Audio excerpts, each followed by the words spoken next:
Welcome back to Unsung Heroes. Today, we're diving into the life of Rachel Carson, the writer who sparked global environmental awareness. Have you ever wondered why we talk about protecting our planet? Why words like ecology and environmentalism are part of our daily language? Much of that awareness began with one person, a quiet, determined woman with a pen and a passion for nature. This is the story of Rachel Carson. Born in 1907 in a small Pennsylvania town, Rachel grew up surrounded by nature. From her earliest days, her mother encouraged her to explore the woods and fields around their home. Rachel wasn't just playing, she was observing, learning, and falling in love with the natural world. She was a gifted writer from a young age, publishing her first story at just 10 years old.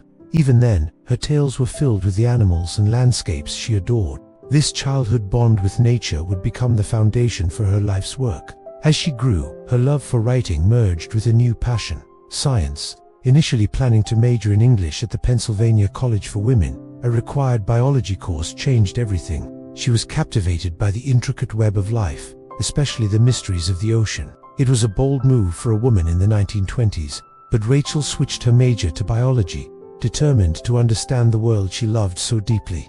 She went on to earn a master's degree in zoology from Johns Hopkins University, a remarkable achievement. But the Great Depression hit, and family responsibilities fell on her shoulders. She needed a job. In 1936, she found the perfect fit at the U.S. Bureau of Fisheries, which later became the Fish and Wildlife Service. She started as a junior aquatic biologist, writing radio scripts and brochures. Her talent for making complex science accessible and engaging was immediately clear.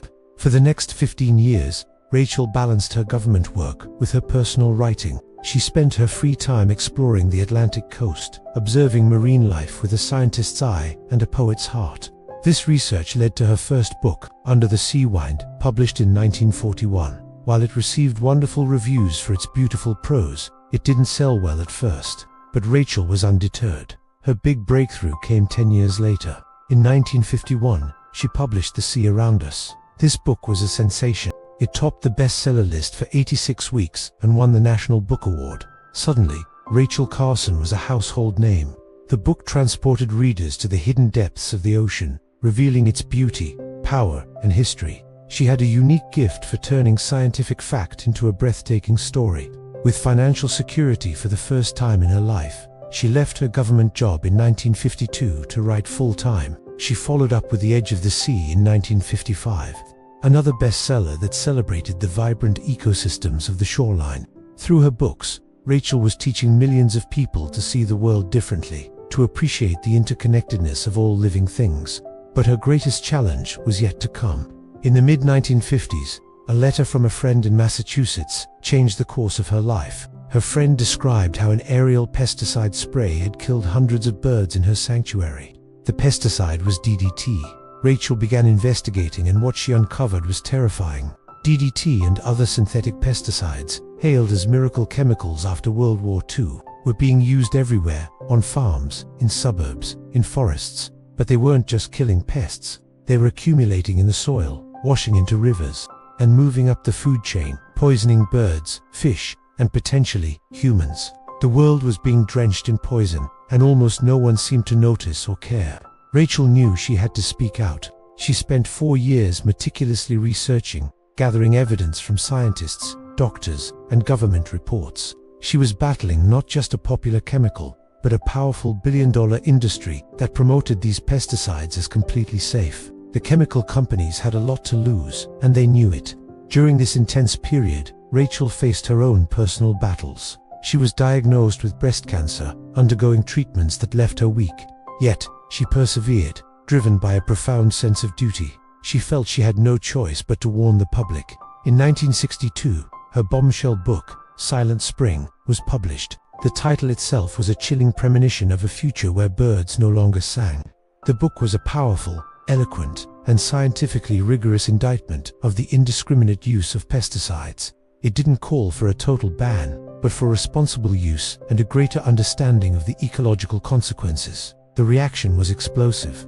The chemical industry launched a vicious campaign to discredit her. They spent a fortune on PR, painting her as a hysterical, unscientific woman. They attacked her credentials, her character, everything. But Rachel stood her ground. She appeared on television, spoke at hearings, and calmly presented her evidence to the American people and to President John F. Kennedy's administration. Her calm, dignified courage in the face of these attacks won people over. Her message resonated. People started looking at their own backyards, questioning the chemicals being sprayed, and demanding answers. Silent Spring ignited a firestorm of public debate and became the catalyst for the modern environmental movement. The impact was swift and profound. President Kennedy ordered an investigation. Citizen groups formed. The book led directly to a nationwide ban on DDT for agricultural use, and the creation of the Environmental Protection Agency, the EPA. In 1970, Rachel Carson had fundamentally changed our government's and our society's relationship with the natural world. Tragically, Rachel did not live to see the full impact of her work. Her battle with cancer ended in 1964, less than 2 years after Silent Spring was published. She was only 56 years old, but her legacy is immeasurable. Rachel Carson was more than a scientist or a writer. She was a visionary who understood that humanity is not separate from nature, but a part of it. She taught us that what we do to the earth, we do to ourselves. Her courage to challenge powerful interests and her ability to inspire millions with the beauty of her words sparked a revolution in thinking that continues to shape our world today. She proved that one voice, armed with truth and passion, can indeed change the world. Thank you for joining us on Unsung Heroes. If Rachel Carson's story inspired you, please give this video a thumbs up and share it with others. Don't forget to subscribe and hit the notification bell so you won't miss our next story. See you next time.